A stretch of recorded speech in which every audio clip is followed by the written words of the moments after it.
Hi guys, in front of me is Samsung Galaxy Z Fold 4 and let me show you how to add a fingerprint on this device. First of all, enroll the list of all apps, go to settings then, and now locate biometrics and security. Here just click on fingerprints and just tap on continue to add your fingerprint. However, first of all you have to set some backup to your fingerprint. It can be pattern, pin code or password. Let me choose pattern.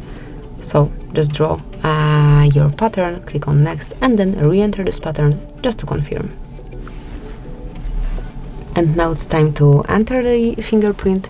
The fingerprint scanner is located right here, so smoothly grab your phone and place your fingerprint on the sensor till it's fully added.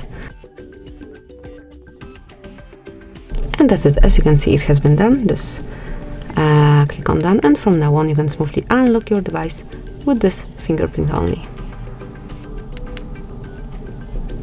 So this is it. This is how it works. Thank you for watching. Please subscribe our channel and leave a thumbs up.